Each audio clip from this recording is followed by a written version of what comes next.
Kaixo eta ongi etorriak magazinera, gaur abuztuaren 31 da asteazkena eta gaurkoan Imanol Karrera Lab Nafarroako bozeramailearekin egonen gara elkarrizketa aski interesgarri eta hainbatean sakon batekin, izan ere lan istripuen gai interesgarri hori, larri hori hartuko dugu eta saiatuko gara gai hori aztertzen, baina pixket horren egiturazko azpiko kausak zein diren ikusten. Baina, hori baino lehen, has gaitezen, beti bezala, eguneroko kontuekin.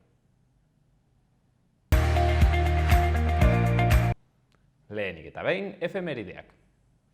Abuztuaren 30 zen 1813an, tropa ingeles eta portugaldarrek, Espainiaren aliatuak zirenak, Wellington generalaren lemapean Donostiari su eman zioten frantziarrak kanporatzeko.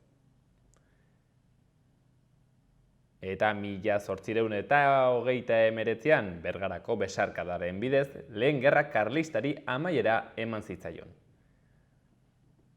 Eta 1888an, Jack destripatzaileak Mary Ann Nichols, ez izenez Polly, erail zuen, bere lehen hilketa izan zen. Eta 1962ko abuztuaren 30an, Bobby Fischer munduko xake txapeldun bihurtu zen, Boris Spassky sovietarraren aurka. Ikus ditzagun orain egunkarien azalak. Diario de Notiziasen lerroburu nagusian, berokuntza zentrala duten Nafarroako 36.000 etxek ez dute gobernuaren hobaririk izango. Gobernu zentralak kenkariak aplikatuko dizkie urteko 50.000 kilovatio baino gutxiagoko galderei. Kanpoan geratzen dira galdara komunitarioak gasa hirukoitzean ordainduko luketenak. Abuztuak inoizko argi garestiena erregistratzen du. Argazkian autobus bat barrutik ageri da eta izenburuan geldialdiak bihartik aurrera gaueko lineetan.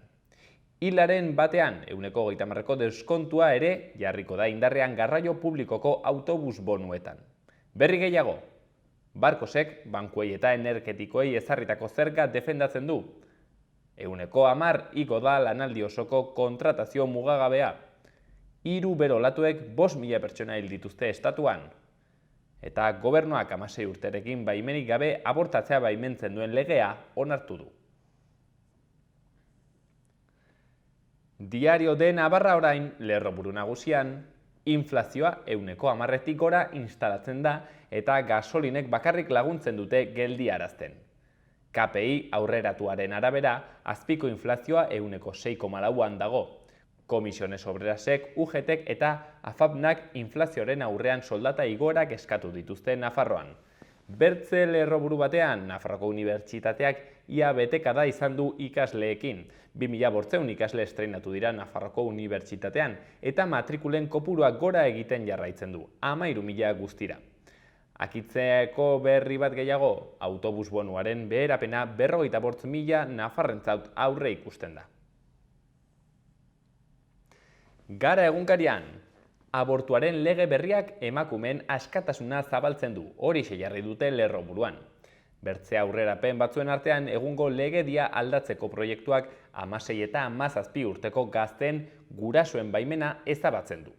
Argazkian Gorbatxov eta izenburuan, Gorbatxov hilda, SESBko azken presidentea. Mikhail Gorbatxov, Sovietar Batasuneko azken presidentea eta perestroikaren aita, atzo hil zen Moskun 91 urte zituela, gaixotasun luze eta larri baten ondorioz. 1985-etik 1990 bitartean zuzendu zuen SESB, Bielorrusia eta Ukrainarekin sinatutako desegite akordioaren ondoren dimisioa eman zuenean. Lerroburu gehiagotan, ekaitza datorrela dio lakuak, baina ez du neurri berririk hartu. Eta azpiko inflazioa 6,4 igo da abuztuan. Azkenik, Mikel Niebek txirrindulari izateari utziko dio denboraldi amaieran. Berrian lerroburu nagusian, lanera ekoizpen etenaldiekin itzuliko dira Michelinen eta ArcelorMittalen. Iraileko 8 egunetan murriztuko dute produkzioa Gasteizko gurpil fabrikan. Sestaoko altzairutegian aste honetan ez dira lanean hasten, abuztuko etenaren ondoren. Eskarien murrizketa argudiatu dute bi multinazionalek. Bertze argazki batean, Jaurlaritza, hilabete zailak datozela adierazi du Urkulluk. Lerroburu gehiagotan, beroa, oilaskoen eta arrautza ekoizleen kalte. Beroteak aztoratuta gutxiago jan eta arrautza gutxiago erruten ari dira oiloak. Ekainean aurreko urtekoak baino 2 milioi arrautz gutxiago ekoitzi ziren Hego Euskal Herrian. Azken berri batean, Martínez de Murgia eta Mujika exekutatu egin zituztela ebatzi du Jaurlaritzak. Azkenik Euskal Herria irratia berri nagusian, helduak euskalduntzeko laguntzak handitu ditu gobernuak. Euskararen irakaskuntzaren doakotasuna du helburu Nafarroako gobernuak. Bertze berri batean Leire Remiroren hitzak. Herrietan jendea gerratzea nahi badugu, lurraldearekiko lotura zaindu behar dugu. Azkenik, Bilabesa linea guztietara zabalduko dute emakumeentzako gaueko geldialdi zerbitzua. Gaurko eta biharko eguraldia. Asteazkenean tenperaturak behera egingo du Euskal Herri osoan eta kostaldean oro har ez da 25 graduren muga gaindituko. Alabaina, Ebro ibarrean 30 graduren muga gaindi daiteke. Bestalde, zerua nahiko lainotuta egongo da Kantauri isurialdean eta noizbenka euria egingo du, momentu batzuetan zaparrada moduan. Ez da baztertzen trumoiak ere jotzea Ipar Euskal Herrian eta Nafarroa iparrean. Zenbat eta hegoalderago, orduan eta garbiago egongo da zerua. Hegoaldean eguzkitsu egongo da egun osoan. Iparraldeko haizea nagusituko da, arratsaldean indartu egingo da barnealdean. Eta bihar iraila gora bera handirik gabe hasiko dugu. Kantauri isurialdean hodei ugari izango da eta noizbehinka euria egingo du egunaren lehen partean, batez ere kostaldean eta ekialdean. Hegoaldean eguna eguzkitsua izango da oro har, erdi mailako hodeien eta goi hodeien tarte hodeitsu batzuekin arratsaldean. Temperaturari dagokionez, kostaldean berdintsu jarraituko du, baina gainontzekoan igotzeko joera izango du.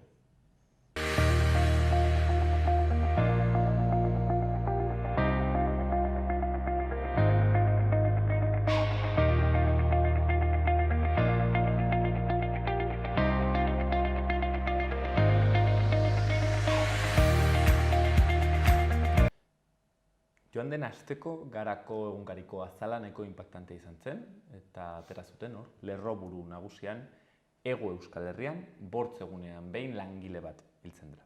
Gaurkoan gai hori hartuko dugu, lan munduko istripuen gaiaz, solasteko, eta saiatuko gara ematen ikuspuntu egiturazkoago bat, sakonago bat, ulertzeko ez bakarrik datu horiek, zein diren, baizik eta zergatik gertatzen diren, ez? Pixket, saiatuko gara sakontzen, hori izaten da beti zaiena, ematen digun denbora honetan behintzat. Eta horretarako, Nafarroko labeko bozeramailea dugu gurekin, Imanol Karrera. Arratsaldeon, Imanol. Arratsaldeon. Mil esker, pertzebein gurean egoteagatik. Azal hori impactantea, ikusi genuena bertze egunean. Imanol, ez dakit, pixkat kokatzeko ze datu ditugu, heriotzei eta lan istripuei dagokionez. Bai, esan behar da oso impactante izan zela titular hori, izan ere, azal deigarri horren arira galdera bat plantatu genuen, eta da, zer egingo lukete Txibite Andereak eta Urkullu jaunak herri honetan 5 egunean behin enpresaburu bat hilko balitz. Argi dagoena da, langileon bizitza ez dutela balioan jartzen eta instituzioen aldetik erabateko utzikeria dagoela. Hortaz, lan istripuen datuei dagokionez, esan behar dena da, lan istripuak lan heriotzen 20% suposatzen direla, eta hortaz, gainontzeko 80% lanak sortutako gaixotasunek sortzen dutela, eta esan behar da, hau oso latza dela. Datu guzti horiek 80% geratzen dela lan istripuen datutik kanpo. Estadistikak ez dituztela jasotzen laneko heriotze horiek, eta berez lan istripu hilgarriek ematen diguten datua soilik ordezkatzen du aipatutako 20% hori. Ez dakit oso ondo azaldu nahi zen, baina hori da, lan istripuetan hiltzen diren langileak laneko eriotzen guztien artean soilik 20% suposatzen dute. Zergatik, laneko gaixotasunen ondorioz hiltzen diren langileak ez daudela jasota aipatutako estadistika horietan. Nolabait ere erraten dugu eriotza zuzenak bakarrik hartzen direla estadistiketan, eta pixkete zuzenagoak, indirektoagoak diren horiek ez dire sartzen. Hori da, soilik ematen diguten datua da lan istripuen ondorioz hiltzen diren langileak. Eta ez aldiz, gaixotasunen ondorioz hiltzen direnak, badirela kopuru askoz handiagoa. Honek erakusten duguna da, laneko eriotzen kopurua ikaragarria dela eta onartezina dela termino guztietan. Lan istripu zuzen horiei dagokienez, ezakit, ze datu edo ze zifra baduzue buruan? Pasaden urtean 78 langile hil ziren Euskal Herrian lan istripuetan, 20 Nafarroan, eta aurten Euskal Herrian 52 langile hil dira lan istripu hilgarrietan, eta horietatik 11 Nafarroan.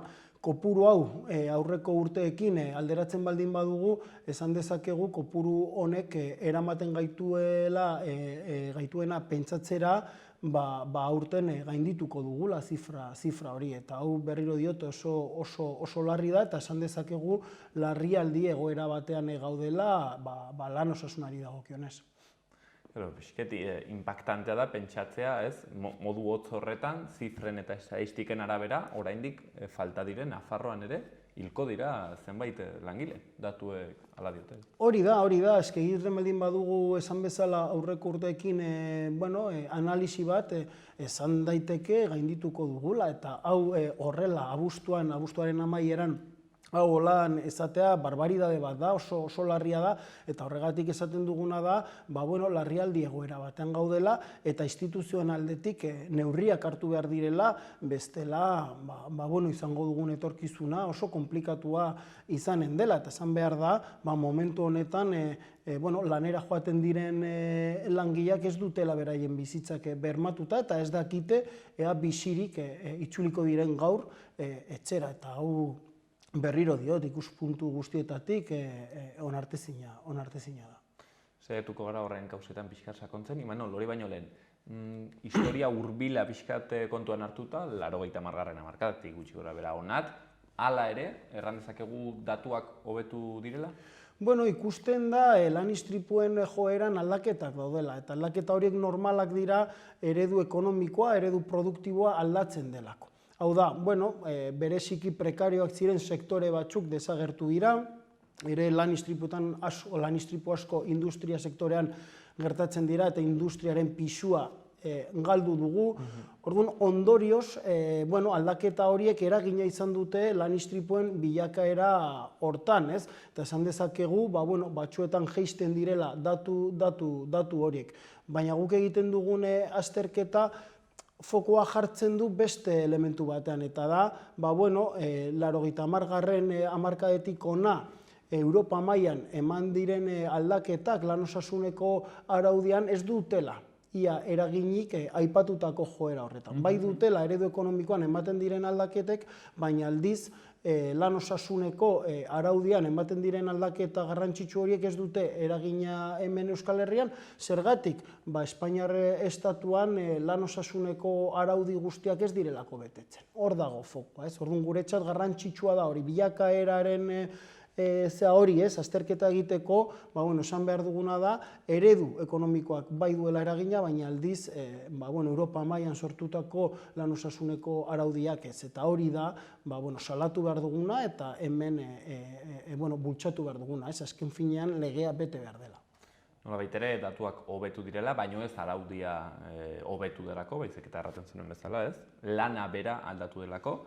Eta, hitz gutxietan gero igual ikusiko dugu hobe, baino, ez da, hirugarren sektoreko lanetan istripu gutxiago daudelako, Imanol?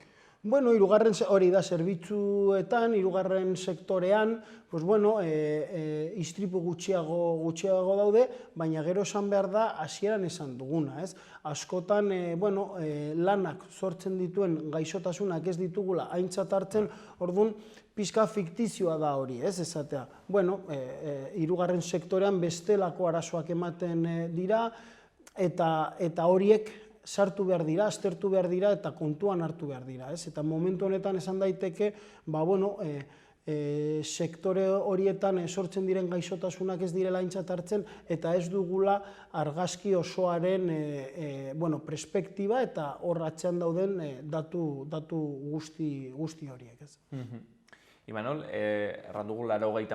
hamarkadatik pixket nola aldatu den kontua, eta historiare laburragora joz, bezakit 2008tik edo 2015tik onat, datuak hobetzen ari dira, edo lehen horraten zenuen bezala, igual, pixkat prekarizazioarekin lotuta, okertzen? Hori da, okertzen ari dira, eta erabateko lotura dute, neoliberalismoak bultzatzen duen prekarizazio horrekin, esan behar dugu, azpimarratu behar dugu, lehen azpimarratu duguna, eta da, ziurenik, aurreko urteko zifra gaindituko dugula, horrek argi erakusten du, oranzko joera batean gaudela, eta hor fokoa jarri behar dugula. Izan ere, Nafarroan, azken datuen arabera ikusten dugu ere, 2015-tik ona ere tendentzia hori, goranzko tendentzia hori mantendu dela. Orduan, gaude egoera larri batean aipatu dugun bezala, eta ikusten duguna da, prekarizazioa dagoela datu hauen atzean eta gorazko tendentzia honen atzean. Nola gertatzen da hori, Manol? Ze lotura dago prekarizazioaren eta lan istripuen heriotzen artean? Erabateko lotura dute, nik uste dut, Sobietar Batasuna desagertu zenetik, kapitalismoak ja ez zuen beste eredu bat bere aurrean, eta kapitalismoak desplegatu zituela, berarentzat beharrezkoak diren elementu guztiak. Eta alde batetik izan zen, gure bizitzaren eremu guztiak merkantilizatu dituela, bereziki, azken fase historiko honetan neoliberalismoak merkantilizatu duela dena, eta horrekin batera ere prekarizazioa ezarri da ahalik eta etekin gehien ateratzeko. Orduan, formula horrekin ikusi duguna da, lanean ematen diren istripuak oso handiak direla, oso larriak direla, eta jendeak, langileok behartuta gaudela neurririk gabe lan egitera. Eta hori da, hainbat sektore prekarioetan ikusten ari garen tendentzia. Oso azkar produzitu behar da, oso merke produzitu behar da, eta hori horrela izateko beharrezkoak diren lan osasuneko neurri guztiak ezabatzen dira, eta langileok ez dugu beste irtenbiderik eta onartzen ditugu baldintza horiek gure enpleguak mantentzeko. Eta ekuazio hori ikusten ari garen bezala mortala da. Nolabait ere ikusten duguna da, enpresek, ez dakit, krisi ekonomikoaz geroztik edo behintzat fase berri honetan behar dituztela estutu, nolabait ere torlojuak gehiago, eta estutze horretan azkenean bortxatzen duzu langileari, seguraski, baldintza okerragoetan lan egitera, gehiago arriskatzera, eta hortik istripuak, nolabait ere estutzen duzu, istripuak. Hori da guk ikusten dugun logika, eta nolabait esateko patronalak hori egin ahal izateko behar duena da impunitatea, logika hori egin daiteke edo ez. Baldin badaude instituzioak eta botereak esateko logika hori hemen ez duzula ezarriko eta langileon bizitzak zainduko ditugula, bestelako formulazio batean egongo ginateke. Orduan, guretzat guztiz salagarria da instituzionaldetik dagoen utxikeri hori eta patronalak duen impunitate hori legea ez betetzeko eta ondorioz langileak hiltzeko. Hau, akaso pixket abstraktua izaten alda, Imanol, ez dakit adibide bat jartzen alduzun, hau pixket visualizatzeko, ez dakit langile batek hau egunerokoan nola bizitzen aldu? Eraikuntzan ikusten ari gara, orain zifra ez dute zifra zehatza, baina ikusten ari garena da, eraikuntzan ematen diren istripu hilgarri ia guztiak erorketen ondorioz izan dela. Orduan, badakigu erorketak zergatik sortzen dira. Alde batetik erritmo handiak daudelako, lan azkarra egiteko eta ahalik eta tekin gehien batzeko, eta beste alde batetik beharrezkoak diren, konkretuak diren segurtasun neurri horiek ez daudelako. Orduan nik uste dut dela nahiko adierazgarria zer gertatzen den horretan, nola patronalak egiten duen aipatutako logika horretan. Oso azkar egin behar da dena eta azkar egiteko beharrezkoak diren neurriak alde batera uzten dira eta ondorioz langileak erortzen dira eta hiltzen dira. Berze adibide bat burutzen zaidana izan daiteke suhiltzailena, orain justo suteekin izan dutelako nahiko presentzia eta horra hunditzek sindikatu gainera haien ahotsetik salatu dute hor suhiltzaileen baldintza batzuk ere prekarioak direla eta adibidez badituzten arropak, suaren kontrako arropa horiek ignifugoak batzuetan kadukatuak daude, horiek ere baute beren bizitza mugatua, ez dira berritzen, ez da hor inbertitzen, eta gero etortzen dire heriotzak, nik ez dakit zifra, baina bai hil dira, adibidez Iberiar penintsulan, ez dakit 2 edo 3 suhiltzaile hil dira, eta kausa hau izaten da horietako bat, prekarizazio. Hori da, ni beraiekin izan nuen aukera agerraldia egiteko uztailan, eta 3 aldarrikapen zituzten. Alde batetik lan baldintzak ez direla duinak, lan baldintza prekarioetan lan egiten ari direla, beste alde batetik, bigarrenik, lan tresna eskasak dituztela, eta 3. elementu eta garrantzitsuena zen, langile kopuru eskasa zutela. Nik uste dut hor dagoela klabea, ulertzeko zailtasunak daudela, lana, beharrezkoa dugun lana, suhiltzaileen kasuan denok beharrezkoa dugun lana baldintza honetan egiteko, eta ikusi genituen, beraien prakak nola apurtzen ziren, zuten ondorioz, eta beharrezkoak zituzten materialak ez zeudela. Nik uste dut horren inguruan hausnarketa bat egin behar dugula eta aprobetxatu behar ditugula adibide eta kasu hauek mahaiaren gainean jartzeko sektore askotan eta eremu askotan beharrezkoak direla segurtasun neurriak benetan gizarteak behar dituen lan horiek ere presente izateko. Eta da bitxia, baina gizarte hontan halako kasuak ditugunean, botere eta instituzioetatik esaten digutena da polizia kopurua handitu behar dugula eta gastu militarra handitu behar dela, eta hori kontrako norabidean doa. Esaten ari garena da, beharrezkoa dela langile publikoak, zerbitzu publikoak emango dutenak adibidez suhiltzaileen kasuan, eta beharrezkoa dela material on bat suak itzaltzeko, eta ez aldiz, esan bezala autoritarismoan erortzea edo gastu militarra handitzea. Imanol, badut ustez, irakurri zuen honbait, Nafarroaren kasuan lan istripuetako proportzioaren zati handi bat bidaietan gertatzen dela, hau da, etxetik lanera joaterakoan edo lanetik etxera, hau da, errepidean gertatzen direla. Honek badu ere bai loturarik prekarietatearekin?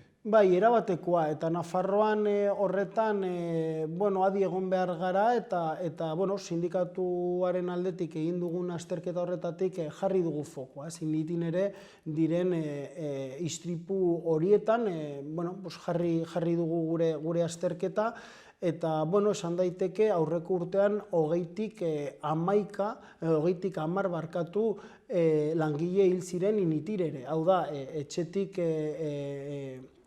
lanerako bidean. Eta hau onartezina da eta honi begira gobernuak neurriak hartu behar ditu. Horien artean mugikortasun planak ziurtatzeko langileen bizitza ere bidai horietan. Eta esan behar da, enpresen aldetik legalki ere hori egin behar dutela. Babestu behar dituztela langileak bide horretan.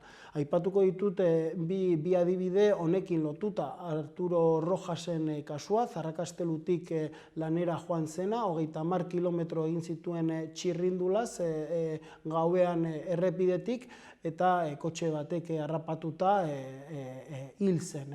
Nik uste dut horrek argi erakusten duena da, distantzia handia egin behar zuela, gauean, errepide komarkale batetik, eta bueno, enpresari eskatu alzaiona da, bermatzea ordutegi horietan langileek izango dutela garraio bat lanera joateko eta beraien bizitzak babesteko, ez? Eta beste kasu bat izan zena zen, txanda egin ostean nekaturik kotxea hartu eta bizitza galdu zuen gaztea, Nafarroako gaztea. Nik uste dut fokua jarri behar dugula, eta kasu horietan oso sinpleak diren hartu daitezkeen neurriak benetan garraio seguruak izateko eta initin ere beharrezkoak ez diren arrisku horiek ez hartzeko. Eta ikusten da, nola sektore prekarioetan eragin handiagoa dauka, initin ere ematen diren arrisku guzti horiek. Azkenean lanetik, ateratzen bazara estresatua, tentxo joaten baldin bazara lanera, edo nekatu ateratzen baldin bazara, hori segurazki ez dira gidatzeko baldintza honenak eta hortik istripok, ez? Imanol, ari gara sakontzen, beraz, gaur kontu hauetan, egitura ekonomikoa ere pixkat ikusten, eta aipatu dugu prekarizazioaren kontua. Akaso ur sakoneietan gehiegi sartu gabe, baina, ez dakit, prekarizazioaren kontu hau, zergatik etortzen da? Nolabait ere, ez dakit, gure sistema ekonomikoaren, kapitalismoaren, ez dakit, fase normal bat da, historikoki etorri behartzen zerbait da, ez dakit, non kokatzen da prekarizazio fasea? Bai, lehen aipatu dut, nik uste dut Europar Sovietar batasunak desagertu zenetik, kapitalismoak ikuste zuen ez zuela aurkaririk, ez? Eta, bere garaian behartuta ikusi zuen bere burua lan eskubide batzuk onartzeko, desagerpen horrekin kapitalismoa bere esentzian murgildu zen. Hau da, erabateko prekarizazioa ezarri zuen, eta hori oso agerikoa izan da, kapitalismoaren fase bat den egun pairatzen dugun neoliberalismoarekin, ez?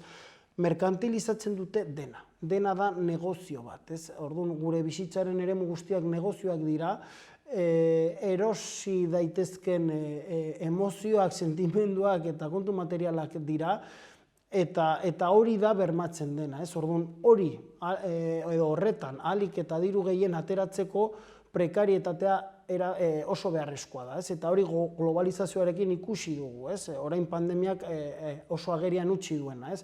Azkenean kapitalak egiten duena da, berdin da non produzitzen duzun, baina oso merke produzitu behar da, langileon lan eta bizi balitzen gainetik, no? Eta hori da ezarri dena, eta hori da gure ustez mantenduko dena. Ez da zerbait puntuala, ez? Hau da, mantenduko dena ez badugu egungo eredu ekonomikoa aldatzen, eta ez baditugu beharrezkoak diren lan osasuneko politika integralak gure jarduera ekonomiko guztietan ezartzen. Orduan, esan daiteke egungo prekarizazioak horri erantzuten diotela, dela kapitalismoaren esentzia bat kapitala eta etekinak batzeko, eta ez badugu beste alternatibarik mailaren gainean jartzen, ez baditugu urratsak ematen neurri zehatzetan, esan daiteke prekarizazio hori mantenduko dela, ez? Eta, azken bola honetan ere inflazioarekin eta bar ikusten da, ez?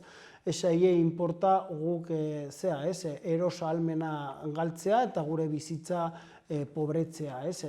Importantena dena da, enpresen etekinak bermatzea, naiz eta egoera larria izan.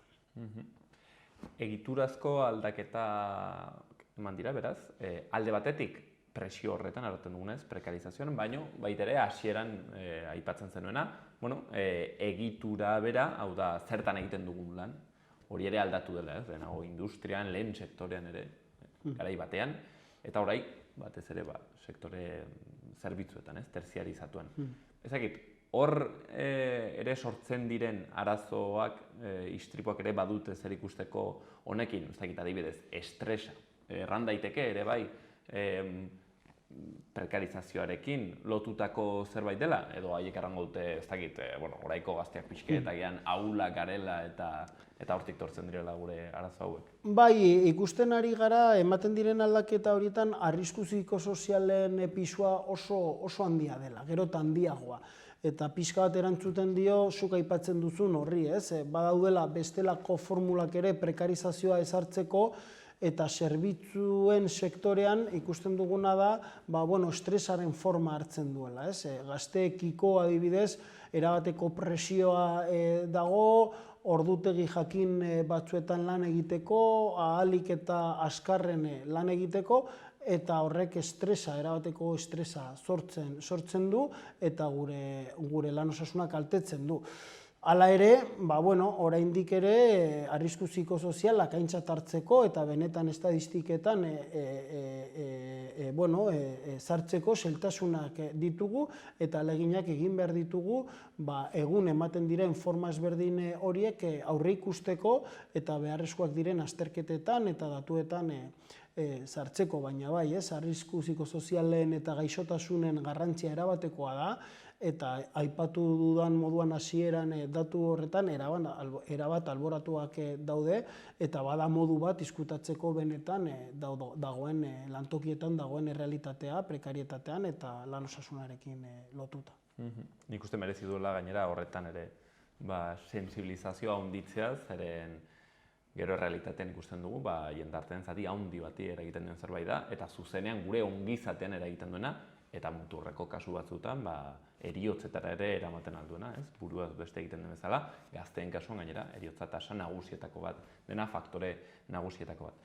Aipatzen genuen hirugarren sektorea beraz, bertze sektorei dagokienez adibidez, etxean pentsatzen nuen, dena ere industrializatu egin da, pixket merkantilizatu, sartu da hor, ekoizpen intentsiboaren prozesu horretan, eta galdetu nahi nizun, Imanol, lehen sektorean ere bai, gertatu dagoelako zerbait, ez dakit ez, lehenago igual, baserri batean modu ekstensiboan egiten zuten lan nekazariek, baina orain hori ere industrializatu egin da, etxaldeak eta makroetxaldeak batzutan, eta kaso horrek ere ekarri du hor lehen sektorean eriotza gehiago gertatzen, ez dakit adiez Garesen, egon dira bildako aurten, eta uste dut etxalde batean egiten zutela lan hain zuzen. Hori da, erabateko lotura dauka nola egiten dugun lan eta eredua zein den, eta, historian zehar eman den jauzia, eredu espantxibotik, eredu intentsibora, argi erakusten du ere, goranzko joera sartu garela lan istripuei dagokionez, jendeak, eredu intentsiboak ingurumena kaltetzeaz gain ere gure osasuna kaltetzen du norabide horretan, azkarrago egin behar dugu lan, makinaria handiarekin eta batzuetan ez dago beharrezkoa den formazioa makinaria hori erabiltzeko edo makinaria horiek izan behar dituzten segurtasun neurriak ez daude ziurtatuta, ez daude jarrita. Orduan ikusten duguna da, kapitalismoak bultzatzen duen eredu intentsibo horrek baduela erabateko eragina gero sektorean ematen den bilakaera horretan lan osasunari dagokionez eta hor jarri behar dugu fokoa, eta hori ikusi dugu zuk aipatu duzun kasu horretan, nola erori zen bi langile eta laguntzailea ere hil zen erreskatean, eta ikusten duguna da, zona hori neurririk gabe zegoela, eta edonor eror zitekeela utzune pozu horretan. Orduan, agerikoa da ez daudela beharrezkoak diren neurriak sektore horretan, eta ez dagoela ere beharrezkoa den formazioa eta ondorioz langileak hiltzen direla. Imanol, egituraren azkeneko galderatxo bat egingo dizut, agian pixkat urrun joatea da, baina, lehen aipatu dugu Nafarroaren kasuan istripu handiz etortzen direla itinerariri hori erranduzuna, bai? Bidean, gertatzen diren istripuak. Eta, horretan nola baden ikusteko handitz, lanak bera sortzen alduen estresa, tentsio eta bar, baina baita ere izaten alda bidaiak luzeak direlako, eta ezakitak eso Nafarroak, nahiko eremu zabala da, landa eremu handiz du, akaso lana nahiko zentralizatua dago, Iruñ herrian. Orduan, ezakit hori ere bertze kausa bat izaten alde, nolabait ere erraten dena antolaketa territoriala. Nolabait ere, akaso ez baditugu indartzen landa eremuko guneak, ez badugu sortzen lana baztanen edo nizarrakit, bertze zein tokitan, Zarrakaztelun, erraten genuen bezala, behartzen dugu jendeari kotxe hartzera, eta hortik ere istripuak, ez da? Hori da, adibidez, kasu bat dago ere irakaskuntzan, gazteek, Iruñan bizi, baina izatea kontratu bat Beran, Elizondon edo Herriberan. Orduan, egin behar dituzte kilometro asko, batzuetan errepideak ez dira onak eta ez dira seguruak, eta ez baditugu aintzat hartzen arrisku horietan mugikortasun planak justu dauden arrisku horiek mugatzeko, esan daiteke arrisku hor dagoela, eta hori ikusten ari gara. Kontratu aldi baterako kontratuak onartu behar direla edonon, distantziak egin behar direla eta ondorioz badirela istripuak, eta esan bezala ere, nolabaiteko lotura dute gazteekin, aldi baterako kontratazioan erabat murgilduta daudela, eta gero landa eremuan ere sortzen den lan horiek. Askotan da, egoera zaugarrian dauden langileak, ez dute kotxerik, txirrindularekin joan behar dira leku batetik bestera, aipatu dugu 30 kilometro egin gauean, eta horrek suposatzen duena da, batzutan errepidean ere bizitza arriskuan jartzea, eta ikusten duguna da, mugikortasun planak egin behar direla, eta legalki enpresek ere bete behar dituztela horiek. Ez dugu aipatu, Imanol, beti ere garrantzitsua da, enfoke feministatik begiratzea hau. Ez dakit honek ere genero ikuspuntu bat izaten alduen, hau da, adibidez, gizonek istripu gehiago dituzte, haien egiten dutelako lanbide arriskutsuagoetan, edo holako zerbait aurre iritsi bada? Bada errealitate bat, eta da lan merkatuan sartzeko emakume eta gizonen arteko erabateko arrakala dagoela. Orduan, argi dago emakumeek ez dutela eskubiderik, gizonok dugun eskubidea lan merkatuan sartzeko. Zergatik, egoera prekarioagoan sartzen direlako, kontratu partzialak aldi baterakoak, edo zuzenean esaten diegulako zaintza lanetan, aitortza ekonomikorik ez duten zaintza lanetan ibili behar direla. Orduan, kopurua jaisten da, lan merkatuan dauden emakumeak gutxiago dira, eta gero badago bigarren elementu bat, eta gu labetik askotan salatu duguna, eta da, ere, lan osasunari dagokionez sortzen den arrakala hori, eta da, emakumeek pairatzen dituzten gaixotasunak ere izkutatzen direla. Estadistiketan ez direla agertzen edo, zuzenean gaixotasun horiek ez direla zerrendatzen. Eta hori ikusten dugu, egun osasungintza nola antolatzen den, oso bihotzekoen sintomak oso ondo ezagutzen dugu gizonon kasuetan, baina aldiz, sintomatologia hori zein den emakumeengan ez dugu hainbeste ezagutzen. Oda adibide bat, baina da nola dena dagoela antolatuta gizonon mesedetan, eta lan osasunari dagokionez berdina gertatzen da. Gaixotasun asko izkutatzen dira, lanpostu batzuetan genero perspektiba batetik beharrezkoak diren azterketa ez dira egiten, eta beste behin ere emakumeek pairatzen dute gizoni begira sortutako mundu eta lan merkatu hau, eta horretan askotan jarri dugu fokoa, ez da soilik ematen den soldatarrakala, baizik eta lan baldintzetan, lan osasunari dagokionez ere ematen den arrakala matxista hau, eta nik uste dut ere sindikatuen aldetik lan eta borroka egin behar dugula horretan fokoa jartzeko, emakumeen osasuna zaindu behar dugulako.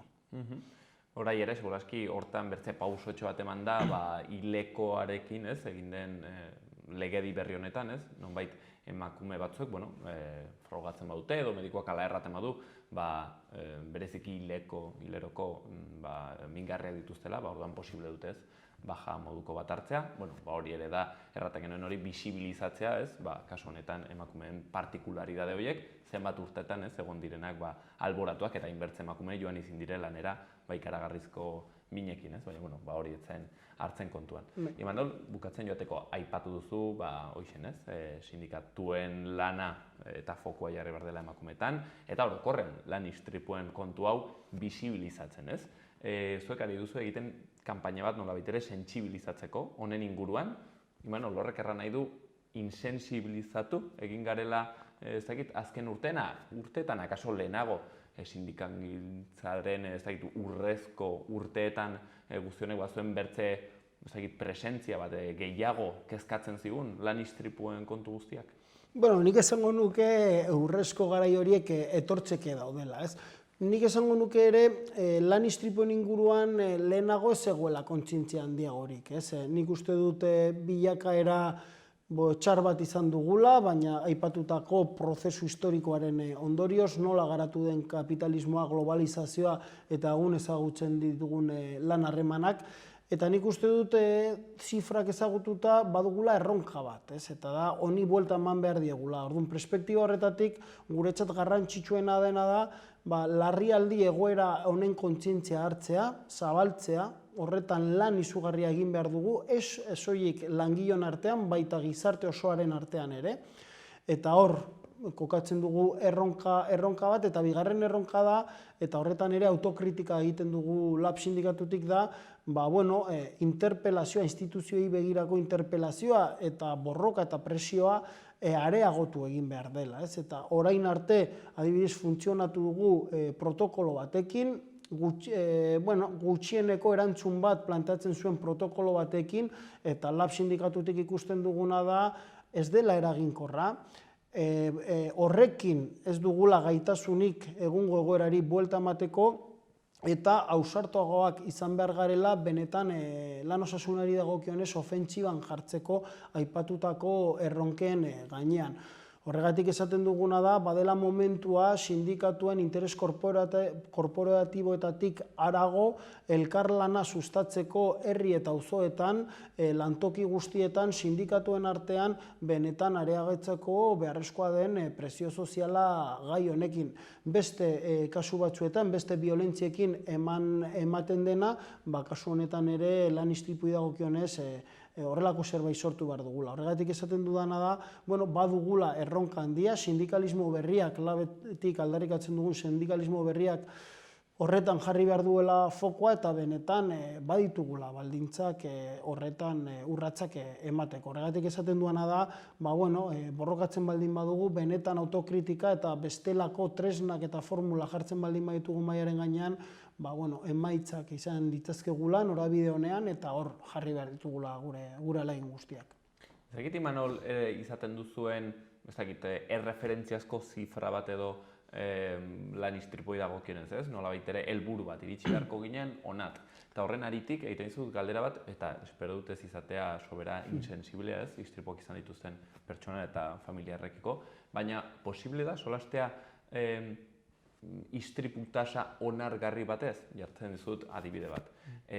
Karo, adibidez, kotxeetako bidaiak, ez, ibilgailu pribatukoak, jaitsiko bagenu abiadura, 10 kilometro ordukora, hor etzen egongo istripurik, ez, eta istripu gehienak, adibidez, gure jendartean etortzen dire hortik, ez, kotxeetatik ibilgailu pribatutik. Baina, karo, jartzen badugu 10 kilometro orduko abiadura, orduan ja autoaren beraren zentzua galtzen da, ez, eta orduan nolabait ere matendu egin behar dela halako ebaluazio bat, koste eta onurena, ez? Nolabait ere, 10 kilometro orduko agian gehiegi da, jarri beharko dugu 80, horrek ekarriko istripu batzuk, baina istripu tasa hori onargarria izango da. Ezakit, solasten alda ere, olako zerbaitetaz lan istripui dagokionez, tasa onargarri batetaz? Ez dakit justo hori erabiltzen den, baina, batzuetan patronalak enpresarien aldetik esaten digutena da, beraiek neurri batzu jartzen dituztela mahaiaren gainean eta langileon errua dela. Orduan, istripu horiek ematen dira, eman behar direlako nolabait esateko. Gutesi hori ez dugu aintzat hartzen. Guretzat eta guk egiten dugu lan erreferentzia batekin, eta da zero istripu erreferentziarekin. Zergatik, teknikoki istripu guztiak sahiesgarriak direlako. Eta perspektiba horrekin egin behar dugu lan. Gero badakigu bizitzan gaixotzen garela eta bizitzak badituela ondorio batzuk. Baina ez da izan behar, arrisku horiek ez direla izan behar, beharrezkoak diren neurri horiek ez direlako aintzat hartzen. Hau da, eraikuntzan aipatutako erorketa horiek sahiesgarriak dira. Orduan, egin behar dena da, logika normal bat ezarri lanean, modu duin baten lan egiteko, eta beharrezkoak diren eserortzeko, beharrezkoak diren neurri horik ezartzea. Esan daiteke eraikuntzan erorketa batzuk eman behar direla eta ondorioz langile batzuk hil behar direla? Ez.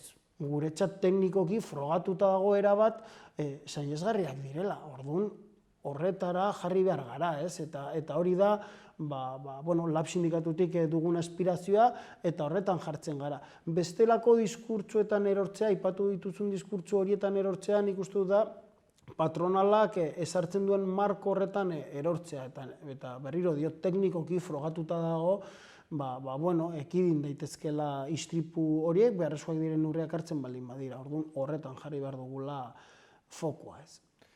Zero istripuen hortzimuga beraz, Imanol, eskatuko dizut horretarako 2 neurri, hain zuzen ere egin dugun saioaren aritik, bata, ez dakit, zuzenagoa, hola berehala hartzen alko dena, gaur bera, parlamentuan, neurri bat, bertze bat, sakonagoa, strukturalagoa. Bueno, nik modu praktikoan momentu honetan hartu daiteken erabaki bat da Nafarroako inspektoreen kopurua handitzea. Eta beharrezkoa den gaitasun tekniko guztia izatea, enpresen aurrean dauden legeak betearazteko. Hau da, oso modu praktikoan eta modu sinplean hartu daiteken erabaki bat, borondate politikoa baldin badago aipatu duzun moduan parlamentuan. Eta egiturazko neurri hori, niretzat garrantzitsuena da lan osasuneko politika integralak ezartzea eremu eta jarduera guztietan. Gobernuarekin hitz egiten baldin badugu, ikusten duguna da lehenesten dena etekin ekonomikoa. Eta dena horren mesedetan edo horren arabera mugitzen dena eta funtzionatzen duela. Eta guk esaten duguna da perspektiba aldatu behar dela. Eta benetan, jarduera guztietan, gobernuak hartzen dituen erabaki ekonomiko guztietan lan osasuneko politika integralak sartzen baldin baditugu, soilik hori aurreikusten baldin badugu, egiturazko erabateko aldaketa izango genuke.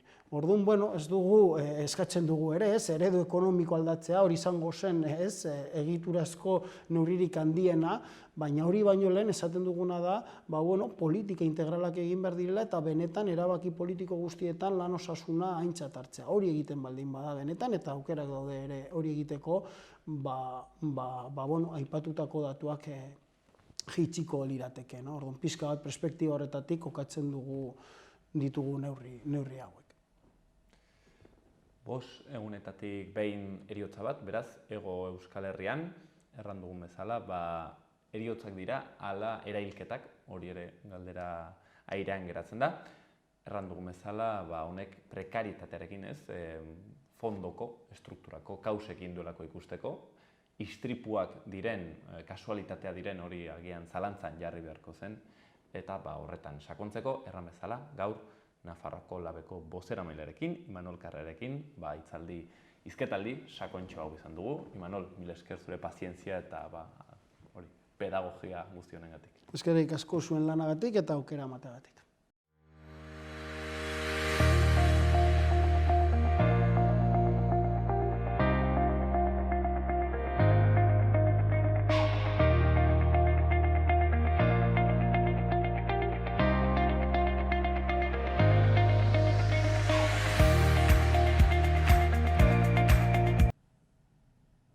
Ikus ditzagun Iruñeko albisteak. Iruñeko udalak giza kontsumorako 4-6 urpuntu aztertzen ditu egunero ausazko algoritmo baten bidez aukeratuak. Hiriak ahoko 705 puntu ditu espazio edo eraikin publikoetan, horietatik 360 iturri. Bertzalde irailaren batean, hortzeguna, neguko ordutegia hasiko da udal zerbitzu batzuetan, hala nola Zibiboxen, Gazteriaren etxean edo emakumeen liburutegian. Herritarren arretarako telefonoak larunbatetako goizak berreskuratzen ditu eta zapatariaren 40 erregistroa ireki du. Artearekin jarraituz orain, Beiraten artisau bihurtzea eta bere 13 mendeetako bilakaera artistiko eta teknikoa ulertzea aukera bat kondestablen gaur. Nafarroko Doneiakoe bideak bigarren zikloaren parte da proposamena, eta 7 herritatik ibiliko da irailaren 8 arte. Horrez gain, udalak 120 plaza gehiago eskaintzen ditu udaletxera egindako gaztelaniazko bisita gidatuetan, batasunaren pribilegioa ospatzeko ekimenean. eta Nafarroako liburutegiaren parean dagoen disuasio aparkalekua egokitzeko lanak hasi dira, eta 2 fasetan egingo dira, zerbitzua eten ez dadin. Doako aparkaleku sistema ezarriko da lehen 24 orduetan, hiriko beste leku batzuetan arrakastaz probatu dena. Horrez gain, Maigardek eta Oier Sanjurjok Iruñeko pañuelo, Iruñeko zapia jasoko dute, Euskal AEko emakumezkoen eta gizonezkoen lehen taldeetako kapitaindegietan. Iruñeko udalak irailaren 8an emango die sari hori, batasunaren pribilegioaren urteurrena ospatzeko ekitaldian. Irailaren 23an Iruñak hiriaren egoerari buruzko 12. eztabaida ospatuko du. Iruñeko udaleko bozeramaileen batzordeak osoko bilkuraren araudi organikoan araututako ezoiko bilkura horren data erabaki du. Azkenik, Zibibox sareak uda honetan antolatutako selfien eta bideo laburren lehiaketetan argazkiak eta obrak aurkezteko azken egunak dira. Irailaren 3an amaituko da Milagrosan antolatutako selfie lehiaketa eta hurrengo egunean bideo laburren lehiaketa Arrotxapean.